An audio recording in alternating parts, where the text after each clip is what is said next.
In the headlines, Katsina councils pursue peace deal with bandits. NDLEA arrests suspected drug baron, seizes 14,000 kg of skunk in Osun. Kano residents called for pedestrian bridge safety awareness. And away from Nigeria, DR Congo, M23 rebels signed Qatar peace framework. Hello and welcome to the news update on Trust TV. I am Maria Medres.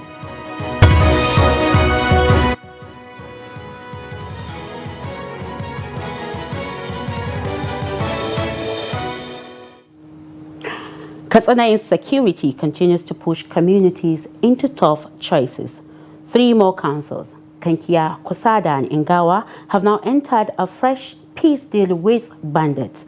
Local officials met the group led by Kachalla Muhammad at Karadua Primary School in Matazu on Saturday. Trust TV's Abdullah Yamadi reports.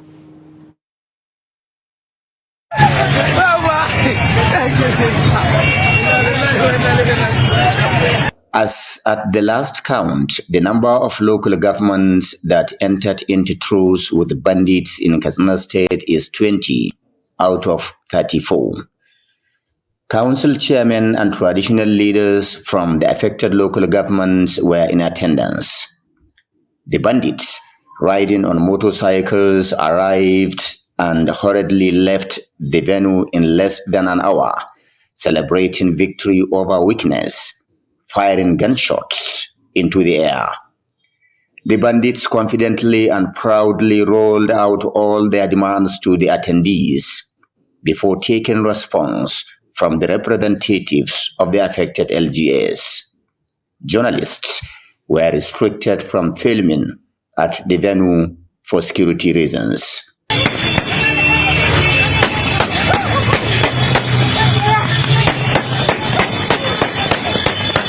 Parts of the deal is the release of all captives in the hands of the hoodlums, while on the other hand, local authorities promised to facilitate the release of suspected terrorists under the custody of security agencies and correctional facilities across the state. Residents across the areas covered by the peace deal are still casting doubt and asking questions about the effectiveness of the truce following renewed attacks on their communities. My only hope is for us to regain our freedom from these bandits. Let there be peace. Hundreds of people have lost their lives. Survivors have lost their livelihoods. Let us start a new life.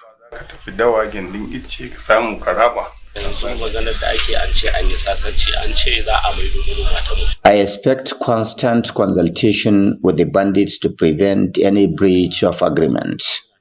Let there be strong committees that would be meeting from time to time at least to strengthen and consolidate on the gains of the peace deal and make reviews where necessary. I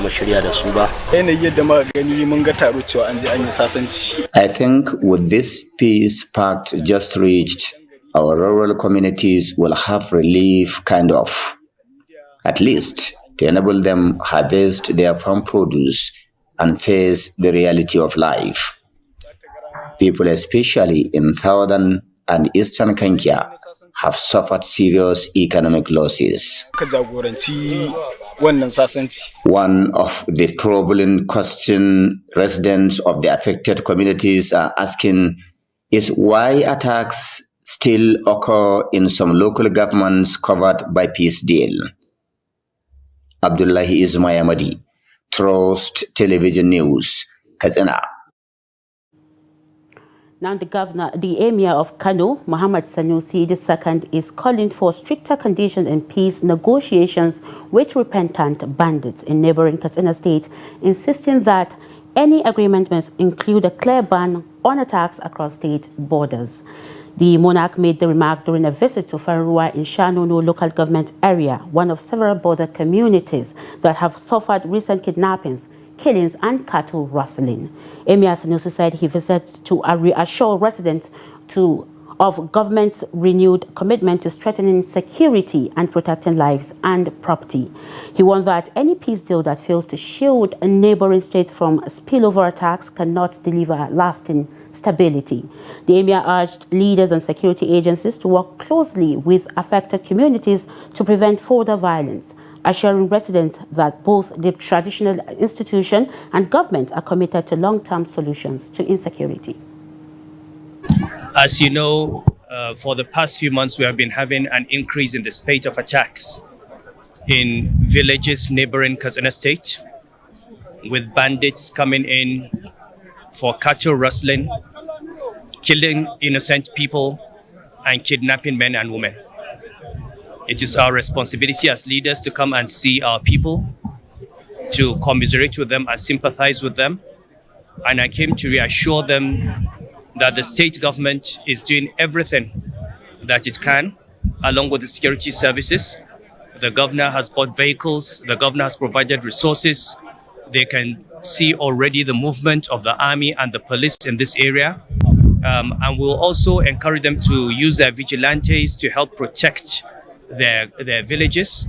And we urge the people of Katsina, when they make peace with bandits, to ensure that that peace does not include the right to attack neighboring communities and have a safe haven. We pray to Allah to bring peace to our lands, and we will continue our best working with the government to ensure that peace is maintained in the state. Now, popular Islamic cleric Sheikh Ahmad Gumi has defended his involvement in dialogue with bandits, insisting there is no cause for alarm despite renewed calls for his arrest. In a statement posted on Facebook on Sunday, Gumi criticized those attacking him, describing them as spineless, irresponsible, and unpatriotic, and accusing them of preferring outreach to honest conversation about insecurity. He recounted a January 2021 peace mission to the Sabangari Yadi forest in Kaduna State, where he and the then State Commissioner of Police engaged more than 600 armed bandits and their commanders, persuading them to surrender in exchange for security and basic amenities. Gumi argued that the government's failure to honor the agreed terms collapsed the peace effort and contributed to continued violence. He questioned why mediation efforts should attract calls for arrest, emphasizing that free speech is guaranteed by the Constitution. The cleric urged Nigerians to embrace practical solutions instead of emotional reactions, warning that silencing voices pushing for dialogue would only worsen insecurity. And the governor of Borno State, Babagana Zulum, says his administration will consolidate address security challenges to ensure that farmers in affected communities return to their livelihood without fear. He stated this during the official flag-off ceremony of the Agricultural Imports Distribution under the NAC's AP 2025-2026 dry season with production program. Governor Zulum noted that his government is committed to revitalizing and boost food security in the state through investment in irrigation, mechanization, quality inputs, and extensive services. Meanwhile, the Minister of Agriculture, Abubakar Kyari, said the FG's intervention will be implemented in 16 states, targeting 80,000 registered farmers with 40,000 hectares earmarked for wheat production at an expected output value of approximately 160 billion naira. Distribution of seeds and agrochemicals to over 20,000 farmers last year have transformed the community from a zone of displacement into a modern post-conflict agricultural recovery, including household food security, market activity, and social cohesion. Our sustained focus on both dry season and rain-fed farming has brought a paradigm shift to agriculture in Borno State. This year, I'm pleased to announce to this gathering that every farmer that has cultivated his farmland, she or he, was able to produce what he can feed himself and his family for the next 1 or 2 years. Out of the 40,000 hectares earmarked for wheat production, the 2025-2026 dry season, 3,000 hectares have been allocated to Borno State, representing 6,000 wheat farmers. This support will be followed by the second phase of the program, which will promote the cultivation of other priority crop value chains across the state. I have been supported twice before, and now we have seen bumper harvest even during the rice season permit. I have even cultivated and get about 42 bags last with the support of federal government and other measures that I have been valued together. Moving on, 2 people have been reportedly killed in a fresh attack by armed assailants while returning from the market in Kwande local government area of Benue State. Witnesses says the victims were ambushed on their way from the Jatuaka market to Zav community in Yav Council Ward of Turan district when the attackers opened fire and inflicted deep machete cuts. A former official of Kwande local government area, Akerigba Lawrence, told our correspondent that the incident occurred around 4 p.m. on Saturday. He said the bodies were later found lying in pools of blood. Chairman of Kwande local government area, Yarkwan Taswa, confirmed the attack and appealed for urgent intervention, noting that residents remain helpless amid recurring violence. He described the killings as devastating, adding that the insecurity has become a serious threat to community safety. Taswa said investigations were ongoing to identify the perpetrators. Police spokesperson for the Benue Command, DSP Udeme Edet, had yet to respond to calls and messages seeking comment as of press time. Now, President Bola Ahmed Tinubu has dispatched an emissary, Abiodun Esiet, to Plateau State as part of renewed efforts to restore peace and strengthen intercommunal harmony. This was disclosed in a statement issued on Sunday in Abuja by the President's Special Advisor on Information and Strategy, Bayo Onanuga. According to the statement, Esiet, who served as Senior Special Assistant to the President on Community Engagement for the North Central Zone, has spent the last 2 days in the state holding a series of meetings with Christian clerics and Fulani leaders. The engagements culminated in a town hall meeting in Jos, the state capital. Delegates from various local government areas, traditional rulers, women and youth groups also participated in discussions on strengthening community-based peace structures and fostering peaceful coexistence. During her visit to Barikel Ladi, Esiet met with Reverend Ezekiel Dachomo, chairman of the Regional Church Council, where conversations focused on the role of faith-based leadership in promoting peace, unity and social development. She also interacted with widows in the community, conveying President Tinubu's message of ethnic reconciliation. Esiet reaffirmed President Tinubu's commitment to peace and inclusive governance, stressing that the community-based peace structure remains a vital tool for grassroots unity, dialogue and long-term stability in the North Central region. Now, the National Drug Law Enforcement Agency, NDLEA, has arrested a suspected drug baron, Frank Ibimesi, popularly known as Chisco B, after weeks of surveillance on his operations. Ibimesi, who is said to be the CEO of Frank CJ Ibimesi Nigeria Limited, was arrested in the early hours of Saturday, November 15th, 2025, at his Daisy Garden Hotel on Agbeke Street, Argo Palace Way, Isolo, Lagos. NDLEA spokesperson Femi Babafemi, in a statement on Sunday, said operatives later led to suspects to a warehouse on Pies Aziobi Street, also in Argo Palace Way, where 42 jumbo bags and 4 cartons of loud, a potent strain of cannabis weighing 1,762.8 kg were recovered. Cash found on him at the point of arrest included $11,600, 2,000 euros, 2,200 pounds and 50 Canadian dollars.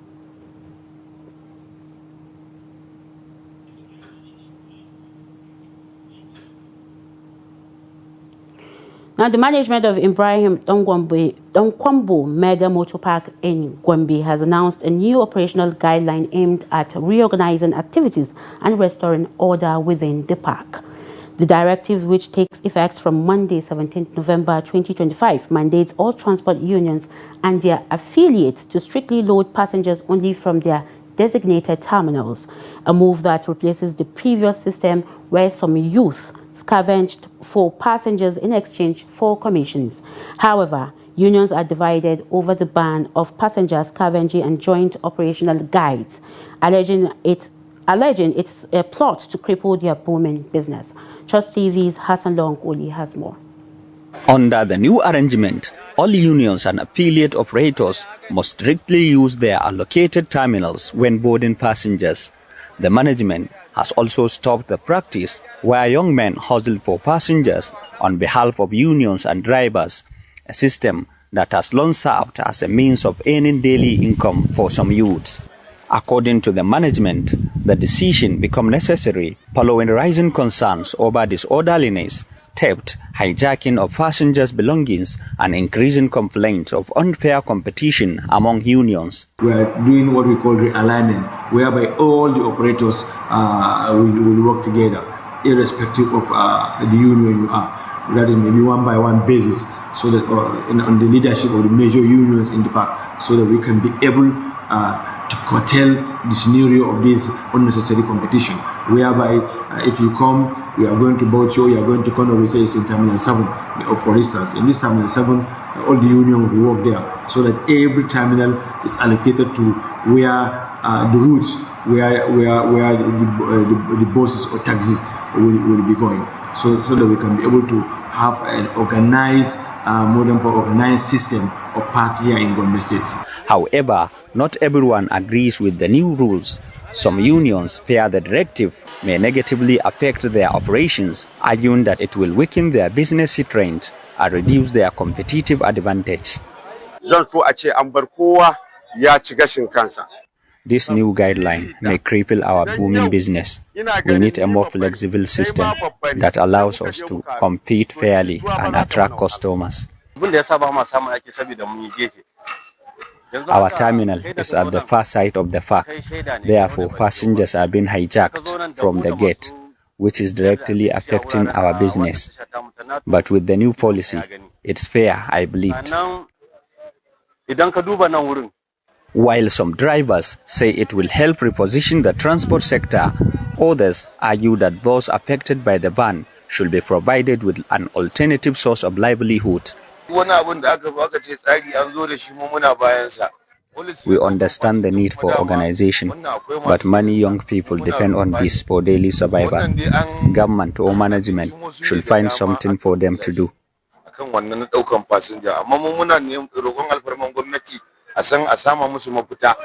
As both sides maintain their positions, the effectiveness and reception of the new policy will be monitored closely when full implementation begins on Monday, with many optimistic that the scavenging policy will be reviewed. Hassan Longoli, Trust TV News, Gombe. This is the news update on Trust TV. Coming up after the break. Kano residents called for pedestrian bridge safety awareness. More news when we return. Just stay with us. Welcome back. If you're just joining us, you're watching the news update on Trust TV. Now let's take a recap of our major stories again. Katsina councils pursue peace deal with bandits. NDLEA arrest suspected drug baron, seizes 14,000 kg of skunk in Oshun. Now moving on to more stories. In many Nigerian cities, pedestrian bridges are built to save lives. But ironically, many people still risk their lives crossing busy highways instead of using them. These multi-million naira structures often stand empty or are converted to other uses, while pedestrians dart dangerously across fast-moving roads below. Trust TV's Abdulaziz Ibrahim takes a closer look at why pedestrian bridges are being ignored and what can be done to change that. They were built to protect lives, yet for many Nigerians, pedestrian bridges have become a symbol of inconvenience rather than safety. It saves lives, because if you try to cross the road without following this bridge, anything can happen with you, with big lorries, trailers, and other heavy lorries that can hit somebody to lose his life. So when you are using this bridge, it will help you and the community around the area it will save the lives of many people, either children, older people, and so on and so forth. It's safer, and then the advantage of using this road is because I can pass easily and avoid accidents. Across major highways, people climb over barriers and sprint across express roads instead of using bridges just few meters away. Some bridges have been taken over by street vendors or homeless individuals, leaving them narrow, crowded, and unsafe for pedestrians. Many structures have steep or poorly spaced steps, making them difficult to climb, especially for the elderly, people with disabilities, or mothers carrying children. A trader walking near a bridge also shares what he observes daily.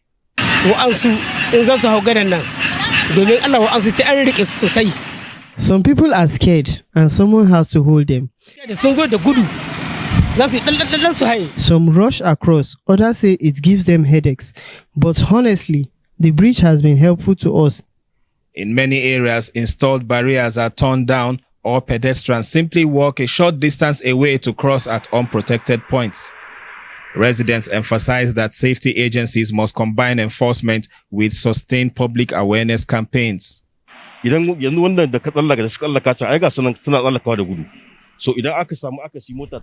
like that is dangerous. A fast car can hit them. Anyone who thinks the bridge wastes time doesn't understand its importance. They need enlightenment. And turning the bridge into a market or a place for beggars is wrong. It wasn't built for that, and undue weight on it can even cause problems for the structure. I know it's also a time when you speak about the nature of the road. So it is a very, very busy road. So when you say you are going to waste your time, maybe you go to lose your life. Urban planners say many Nigerian cities are designed for cars, not for people, as pedestrian infrastructure is often an afterthought. As Nigeria continues expanding its road networks, making space for pedestrians is not just a matter of convenience, it's a matter of life and death. Abdulaziz Ibrahim, Trust TV News, Kano.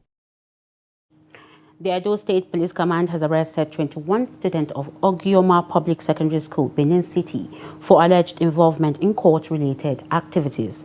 The command's public relations officer, Moses Yamo, disclosed this in a statement on Sunday, noting that the arrested students are aged between 14 and 17. According to him, the teenagers were apprehended after police operatives foiled an attempted attack on Osemwende Public Secondary School, located at Ogogibi, of the Benin Sapele Road. Commissioner of Police Mande Agbonika urged parents and guardians to monitor their children more closely and remain alert to the groups they associate with both in and out of school. He also called on school authorities to strengthen internal discipline, report suspicious gatherings promptly, and work closely with security agencies to curb juvenile crime and violence. Agbonika reaffirmed the command's commitment to securing schools across the state in line with Nigeria Police Force Safe Schools initiative. And in business, Standard & Poor's Global Ratings has revised Nigeria's outlook to positive from stable, while affirming the country's long-term and short-term sovereign credit ratings. The rating agency said the upgrade reflects growing confidence in Nigeria's external, fiscal, economic, and monetary trajectory, improvements in macroeconomic indicators, rising oil production, and ongoing reforms under President Bola Tinubu were cited as key factors supporting the positive outlook. S&P noted that structural reforms, including exchange rate, liberalization, the removal of petrol subsidies, tighter fiscal controls, and efforts to boost revenue have strengthened the economy. It now projects Nigeria's growth at an average of 3.7% between 2025 and 2028, up from a previous 3.2% forecast, with inflation expected to ease to around 13% by 2028. Now away from Nigeria, Rwanda-backed M23 rebels and the government of the Democratic Republic of Congo have signed a new peace framework aimed at ending decades of conflict in country's mineral-rich east. The agreement was signed in Qatar, which alongside the United States and the African Union has been leading efforts to broker a durable settlement after multiple failed attempts in recent years. The latest move comes months after the M23 captured major eastern cities, including Goma and Bukavu, in a renewed offensive that has displaced hundreds of thousands and worsened an already dire humanitarian crisis. The U.S. Special Envoy for Africa, Masad Boulos, said the framework contains 8 protocols, though many still require further negotiations.